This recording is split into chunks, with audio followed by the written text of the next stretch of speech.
this week by Jim Detert. Jim is the John L. Colley Professor of Business Administration at the Darden Graduate School of Business Administration and a Professor of Public Policy at the Baton School of Leadership and Public Policy, both at the University of Virginia.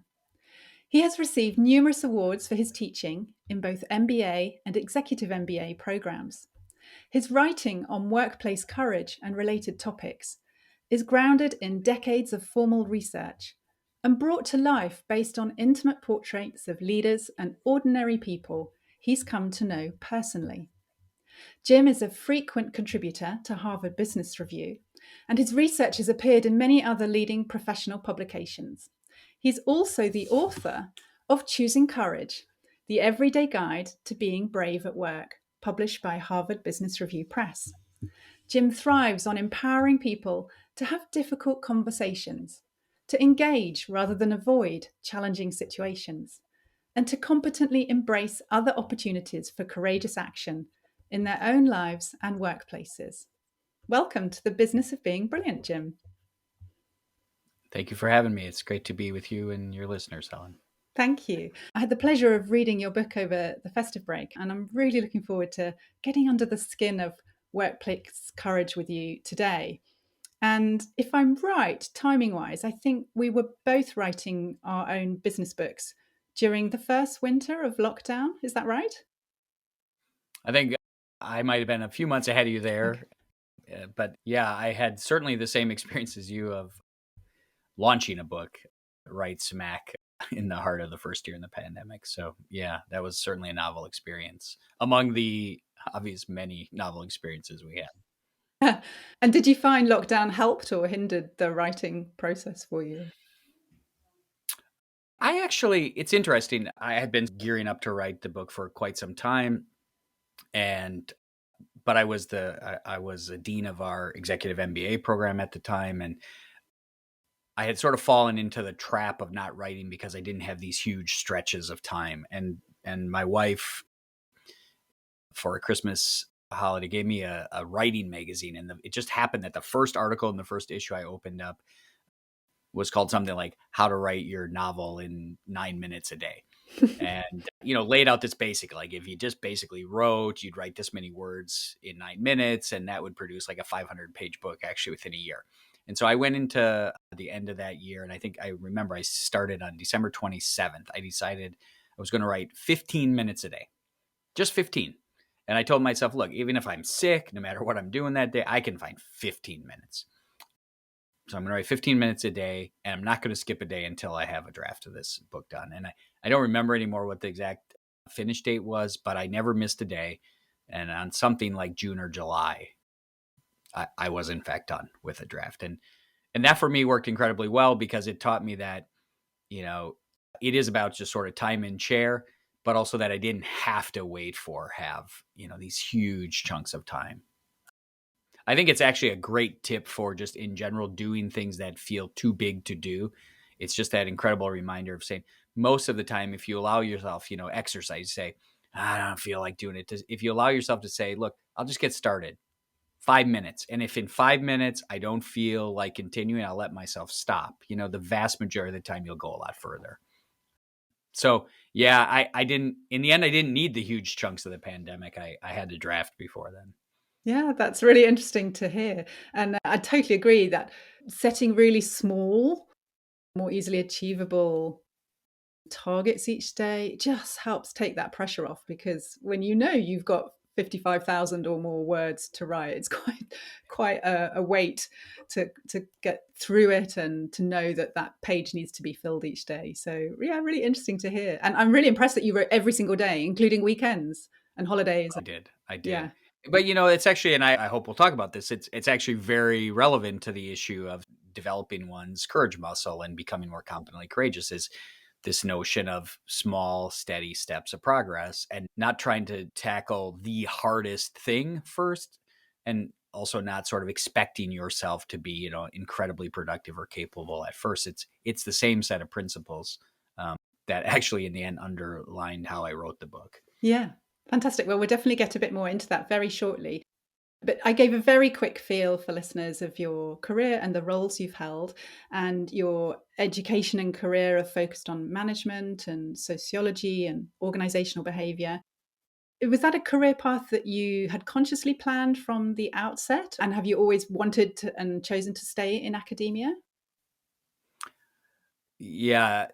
So, I think there are, roughly speaking, two kinds of people in this regard. There are, and I have to admit, I've always been sort of jealous of the first type, these people who say, like, at 8 years old, I knew I wanted to be a doctor or, whatever.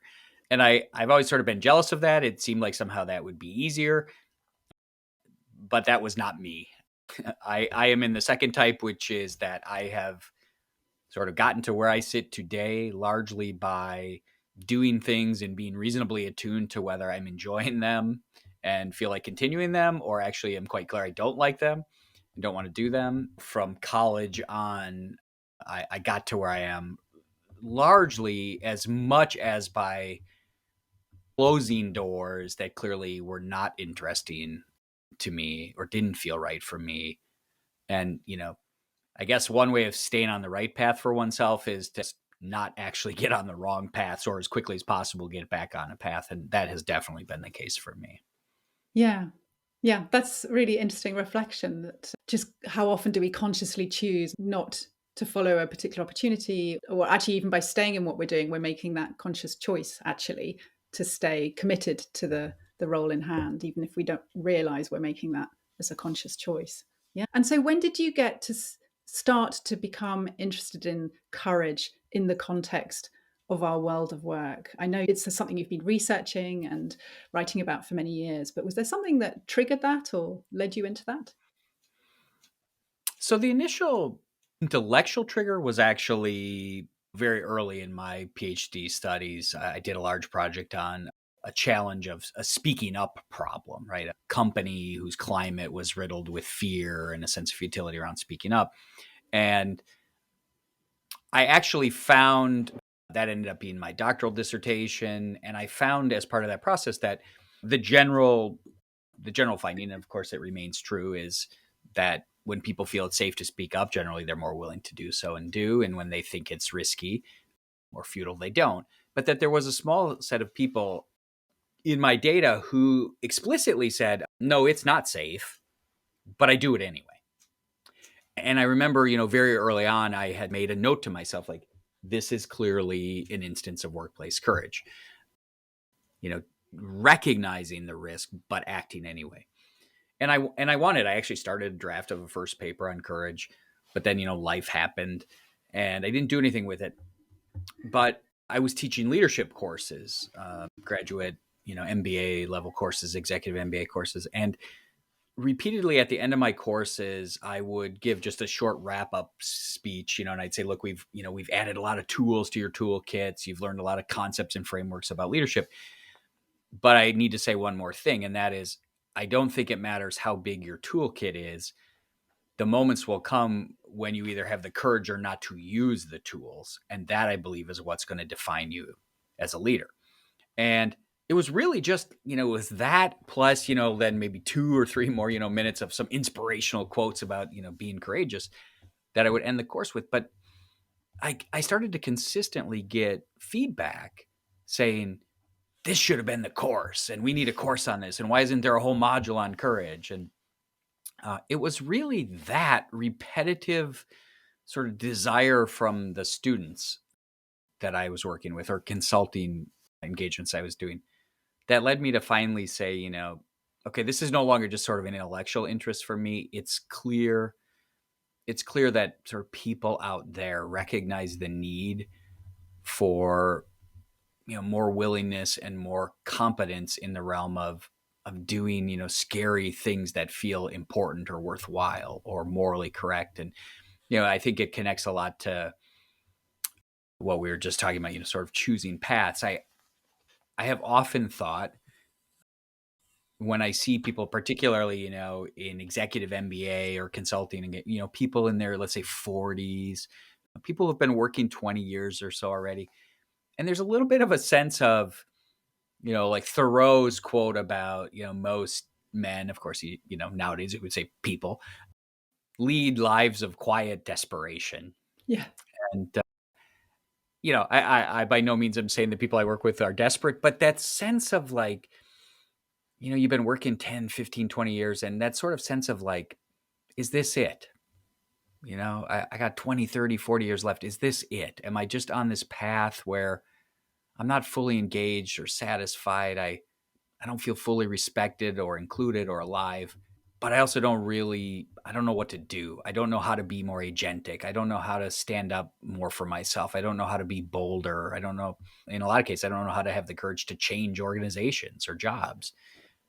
And I think that at some level, it was that continuous sort of emotional sense I got from people of like, there should be more. How can we find more? That really made a difference in motivating me to learn more. Yeah. And would you say that with the relatively recent rise or focus on purpose driven careers and responsible, purpose driven businesses, that you've seen that need increase and become much more conscious in people over the last 5, 10, 15 years? Or is it just varies by age that people get to, is one reference point you just mentioned. And I guess the pandemic has inevitably led a lot of people to question what they invest their time and their weeks in and whether it's worthwhile. Yeah, I mean, as I know from your own background and work, it's a little hard to discern which sort of signals, which sort of things we're seeing a lot more of now are really new in the sort of underlying causes versus are just manifesting because the pandemic has finally led people to say enough, or my priorities are now finally different. As you well Mm. know, if you look at things we've been tracking for a long time, like employee engagement, if we look at sort of job satisfaction, true feeling of inclusiveness or commitment to an organization, these have been frankly bad for a long Mm. time, Yeah. way, way, way, decades before the pandemic. Uh, it is not news in the pandemic that many people didn't feel trust in their manager, didn't feel the culture of their organization was healthy or fulfilling. All of these things, as you well know, they've been around for a long time. And listeners know that. Listeners know their job didn't just suddenly become any of those things when the pandemic.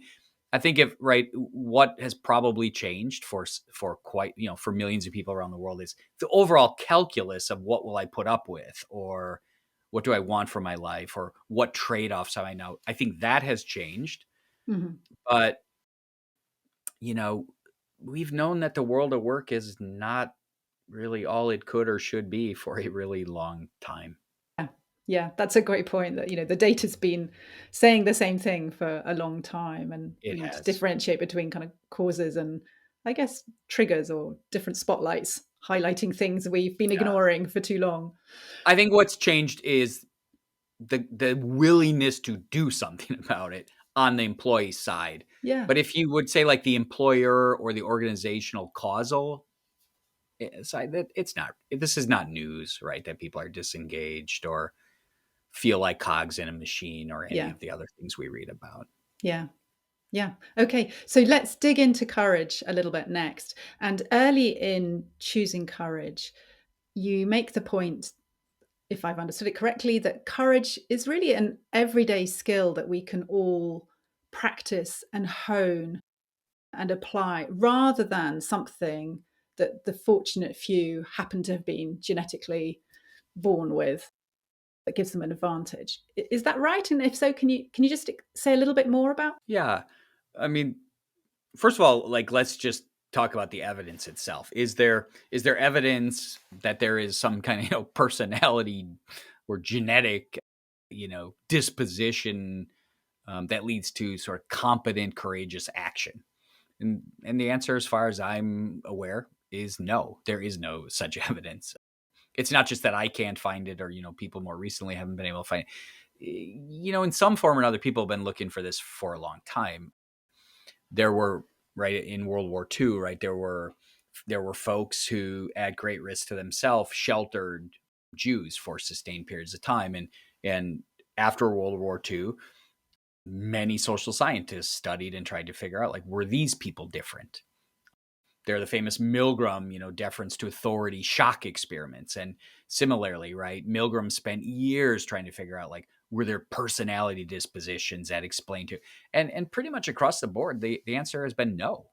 There's no sort of magic bullet personality that makes people courageous or skillfully courageous. And I think, a different way to think about that, which we can generally all resonate with, is in all philosophical or religious tradition, there are cardinal virtues, right? Or core virtues or values, you know, moderation, kindness, fairness.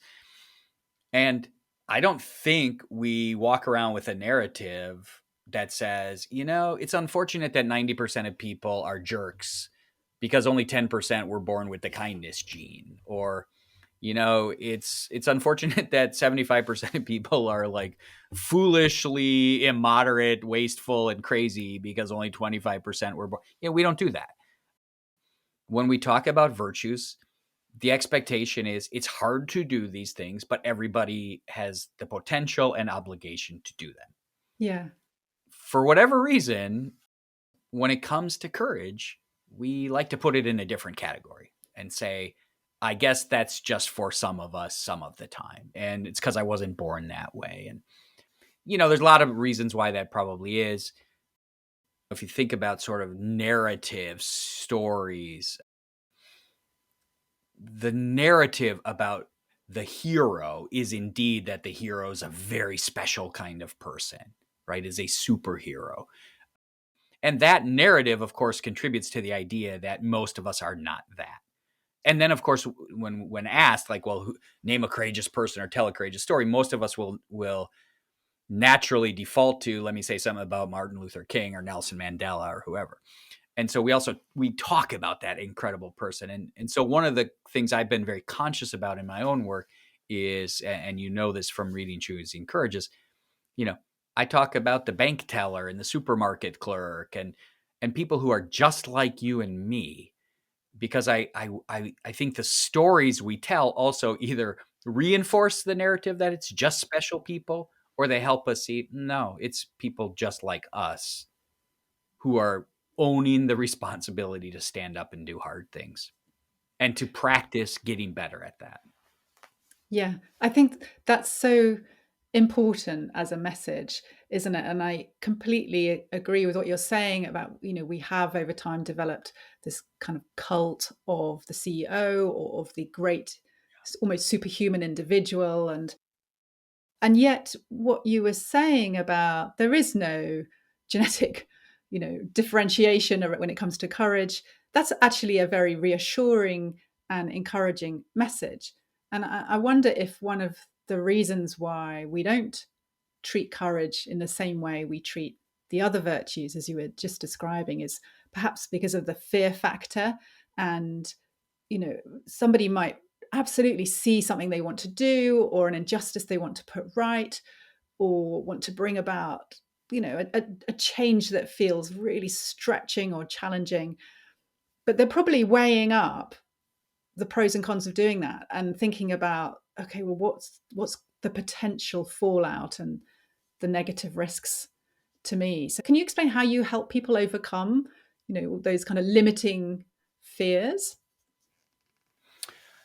Yeah, I think you're right, by the way, about that. I mean, I think, like, go all the way, like when you're raising your kids, right? If one of my daughters said something mean to the other or was complaining about fairness or whatever, first of all, we would never be subject to them saying, well, I can't be nice to her. What do you think I am, Winston Churchill? Like we don't talk that way about other virtues, right? It So doesn't that makes it a little translate. easier right out of the gate.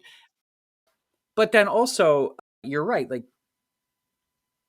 being moderate in our choices or being kind, they don't feel risky, right? They don't usually have quite the fear element that courage does. And so I do think that's what distinguishes. That's one of the things that distinguishes courageous action. So how do you deal with that? Well, a few ways. One, I think it's helping people realize that one of the reasons courageous actions feel so frightening and risky is that when we're asked to think about being courageous, we tend to think about that scariest activity. We tend to think about, oh, you tell me to be more courageous at work. You tell me to blow the whistle and be on the BBC, or lose my job. Or when in fact, actually, what I'm mostly saying is, what if you just gave that peer some honest feedback about the way what they said to you hurts? Or what if instead of sort of sugarcoating the truth about why your subordinate's not getting a promotion, you just told the truth about their limitations and what they need to do? And so one of the ways I think we help people deal with this fear barrier is you change the scale of the action to much more manageable starting behaviors, and you help people realize, yeah, we're not talking about sort of martyrdom, blow up your career level behavior, and certainly not right out of the gate.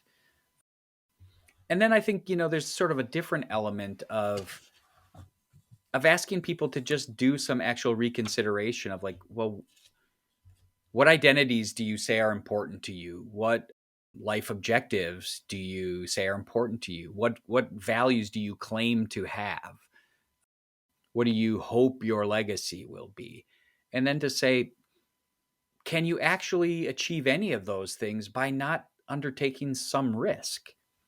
And I think most people, if they're honest, will say, look, I can't say I support these causes or these identity groups or these values and never take a risk. Like, that's the nature of the world, right? Is that those things are violated, those things are put in jeopardy. And so I think part of it is helping people change the magnitude of the fear they experience, but the other part of it is helping people ask themselves some questions about, is it reasonable for me to continue this storytelling about myself Hmm.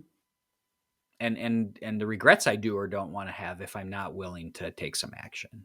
Yes, that makes sense. And you mentioned it a little earlier about how you deliberately chose, everyday people in everyday work situations as data points and anecdotes and case studies in the book, which was, I thoroughly enjoyed reading about them, because so often business books are about great big events in great big companies with very high profile, kind of almost celebrity leaders, and that can feel quite distancing as a reader. It's like I don't necessarily relate to that personally. So I found that incredibly relatable about your book. Yeah, I mean, one of the things that you learn over time when you really sort of engage in this domain is that, it's a bit sad for me to tell you this, but I think there is a difference between being inspired by something or someone and being inspired to do something. And I think that in fact, I know the more sort of heroic and distal the person we're talking about is, the more we are inspired by them, but distinctly not inspired to do anything. Because it's too easy to say, I'm not that. I'm not like that. And so if you want to sort of shrink that gap between it's inspiring, oh, and I'm supposed to do that too, I think you have to sort of, people have to be relatable. Um, Yes. Which is really helpful to bear in mind, as we listen to that, if we're thinking about something we want to change where we work or in our industry, is that we don't have to set up some great big campaign or secure a load of stakeholders on board or funding or whatever. Actually, by taking small everyday steps and acts of courage, we are more likely to inspire others who are watching and observing to take the same or similar steps, which in its own way can lead to a groundswell of behavior change and shifting of norms over time. I think that's true. I hope that's true. I think it's true. I also think it's true that people often, we have a hard time understanding all the sort of different ripples of of influence. And so, too often we stick our neck out, we do something that felt risky to us, and maybe even we got a little bit hammered for it, and we say, well, it didn't do anything anyway. But what we're not seeing is that in so many instances, change is cumulative. Someone says something hurtful to you or someone else, and you say, hey, I didn't think that was cool. And maybe the person who you say that to says, don't be such or, gets defensive. Okay, fine. But that doesn't mean that when the person hears, hey, that isn't cool, or some variant of don't talk that way, enough times, at some point, it's not going to sink in.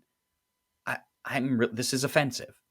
It also doesn't mean that if you and others start to say that enough times, eventually someone with more power is going to realize this guy or gal's a jerk and I need to take some action. So part of it, I suppose, is the way we think about what it means to be influential when we're courageous, and realizing that effects take time, right? Systems and people desperately want to stay the way they are. And Yeah. so you need to keep chipping away and not thinking like your one act produces the result. Yeah. Or that it has to be instantaneous, as you say, because That's right. so often, and I can think of instances of this in my own career where I've seen someone behave a certain way that was inspiring to me, and it doesn't mean I'm going to act on it myself tomorrow. It might percolate for quite a long time, and the That's actual right. opportunity to practice it might not come around for a bit. And so I don't, you're saying we shouldn't feel discouraged that if we don't see immediate results. That makes sense. I guess the one other thing I would just add to that is I also think it's in many cases just not the right standard anyway for judgment. People will often say to me, "Well, I tried to use all these tools you suggested. I think I was pretty skillful in my communication, but that person just wouldn't change. So this is all for naught." And I said, "Well, I think that's the wrong standard. That standard suggests that you could ever get to a place of having, complete control over others, which you cannot.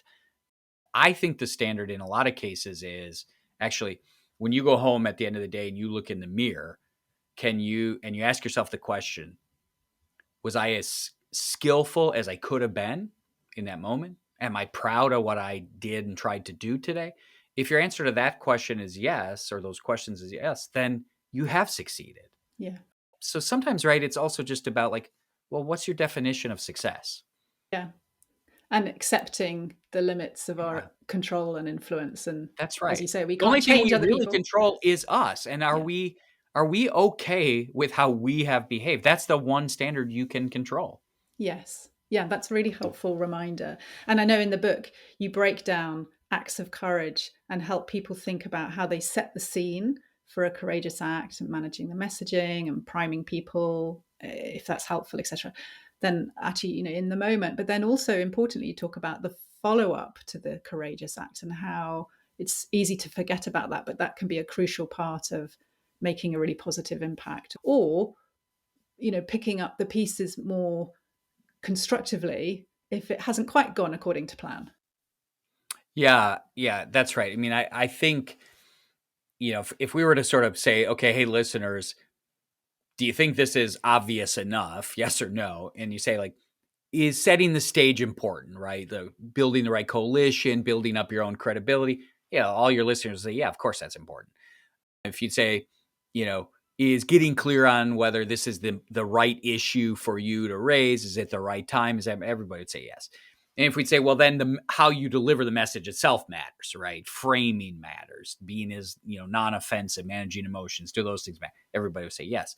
I think it certainly was the case for me. The thing that I certainly hadn't thought as much about, but I really learned from careful discussions with people who were described by others as really good at sort of taking courageous action that made a difference, was this follow-up step. And indeed, it matters sort of no matter how the initial effort went. You could go, let's say you make a presentation, a pitch to change X, even when it appears to go well, like the people involved are engaged, they listen, they say, yeah, thanks, that was, you know, uh, that's really persuasive. Usually, right, 90 some percent of the time, what happens is they say like, okay, thanks for bringing that up. Let's move on to the next item on the agenda. but you haven't actually secured a commitment to when this is going to be re-engaged, or are any resources actually going to be allocated, or right. So even in the best case scenario, you have to follow up if you want that to happen. And then there are plenty of cases, where anytime you're in the realm of suggesting, what if we did less of X and more of Y, or, I know we've been committed to X, but I think, it's no longer the right strategy. There are people in the room who own X, who care about X, who stand to lose if you move away from X, who are going to be bothered, who are going to take it personally. And so oftentimes, this is sort of hard to hear, right? Because you steel yourself, you get ready, you practice for that big moment. And what do you want to do afterwards? You want to go back to your office, or you want to go home, and you want to kind of like protect yourself and be done with it for a while. And it's really hard to say, actually, the most important conversation might be forthcoming, which is I have to go knock on that colleague's door and say, hey, I saw an expression on your face, or I heard you say X, and I realized that maybe this wasn't working for you or resonating for you, or I accidentally offended you. Can we talk? Mm.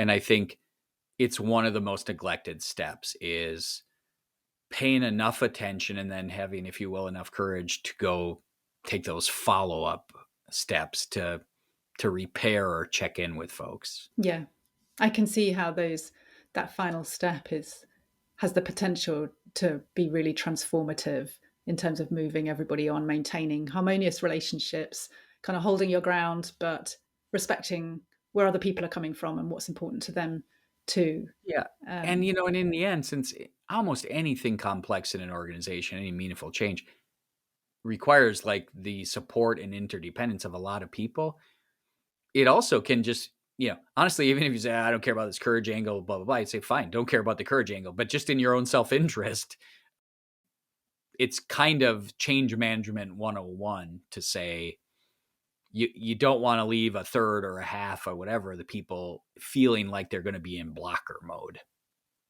Yes, I was just thinking that as you were describing and giving some of those examples, that it was reminding me of classic stakeholder management. Is who's in the room, what do they care about, what perspective are they going to have on this, what's important to them, and if we just barge in kind of with our own agenda and we don't stand in their shoes, then we're going to be missing lots of important signals and, I guess, opportunities to really find compromise or points of agreement as well. and It's, and it's and just information, right? Because mm, the other thing is that when you see somebody frown or they make a comment, we all do this, right? We draw a conclusion, right? We go from that particular stimulus to an inference about what it meant. They hate my idea, they're mad at me. Well, it could be. It might be, but it could be a bunch of other things. And yeah. so, like, sometimes the reason you have any kind of courageous conversation is not per se because you think it's going to change something in the here and now, but because it's information that helps you understand where that person is at and what you're going to need to do going forward. Yes. I'm chuckling because I often leap to those assumptions in conversations with my husband at home, and I see an expression and I think, oh, I know what that means. And then Yeah. if I take a minute to say, I saw that on your face, or you just did that, does this mean X? I am gobsmacked how 99% of the times I've got it wrong. It's like, no, not that at all. Yeah, I think we got a little bit off in psychology, over the last, I don't know, 10, 15 years. There's been this whole thing about this in psychology, right? We call it theory of mind, which is basically just a fancy way of saying, like, are we good at knowing what other people are thinking, right? Can we infer correctly? And, then there was originally this neuroscience that said, oh, yeah, we have mirror neurons and all this. And it was kind of like a positive, optimistic view on theory of mind, on mind reading. And actually, if you look at the data more, the newer data, the story's not so optimistic at all. Actually, I think a fair conclusion is we're pretty lousy. We're pretty lousy at mind reading, and we would be massively better served by assuming we don't know and therefore better ask. Yeah, that's great. So, listeners, if you only take two things from this conversation, remember that no one is born with more of a courage gene than anyone else. And secondly, we're really bad at mind reading. So bear that in mind. And Jim, thank you so much for talking to us about what's in your book and sharing so much of the practical advice and wisdom and insights and examples that we can reflect on for our own work lives and careers. I was just going to ask a final question, which is, obviously you've created this book which is influencing people's thinking about their experiences at work and what's important to them personally. Has there been something in particular that stands out in your mind as a resource or perhaps a conversation over your career that has been really instrumental for you as well? So, the obvious answer here is to talk about like all the books on communication skills and all these kinds of things. And yes, those have been important to me, but there are two sort of domains of knowledge I think are really important and under, utilized by all of us. One is more reading of biographies, memoirs. I mean, again, and not just the Winston Churchill and Abe Lincolns, but all sorts of folks who were in their own way nonconformists or lone wolves or just, courageous actors, people who made small changes that ended up, being really noteworthy. I think if one way to be inspired and to sort of to learn about how they were human just like all of us. They had hurts, fears, problems. They got smacked down a few times. It's to read biographies and memoirs. So I do a lot of that kind of reading. And the other sort of domain of reading that I think is under attuned to is stuff on cognitive behavioral. It's called cognitive behavioral therapy, but it's really just cognitive behavioral thinking.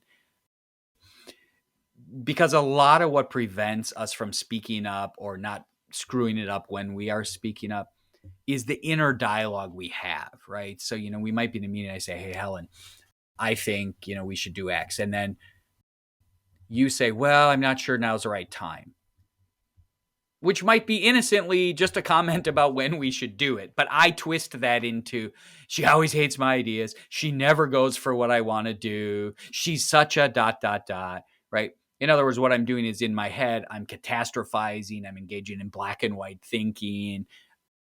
And so I think that, reading about cognitive behavioral therapy, like learning to recognize when your inner dialogue is unhelpful and not productive and frankly wrong, and how to get better at catching yourself and changing that inner dialogue is really, really, really useful.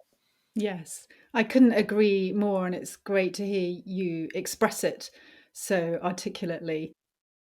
And on the biographies point, I read avidly as well, and business books and fiction. But the one category I've read less of is biographies. It's actually you've inspired me to pick up a biography for an upcoming book to read. But thank you for talking to us and explaining how we can look differently at courage at work. And you've really inspired us to understand it a bit better, practice it more confidently and more competently, which is, I know, a key point in the book, that we apply more skill at it. And how can listeners connect with you or follow your work if they've been enjoying the podcast conversation with you? So you could visit my website. It's jimdetert.com. I think I'm maybe the only Jim Detert in the world doing anything like this. Not hard to find. And also find me on LinkedIn. LinkedIn is a great way to follow me.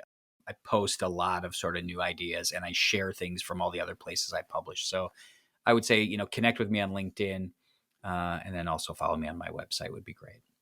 Fantastic. Thank you. Best wishes for your ongoing research and teaching in this area. We look forward to following the new ideas and thinking that will come from that. And thank you so much for being a brilliant guest. Thank you.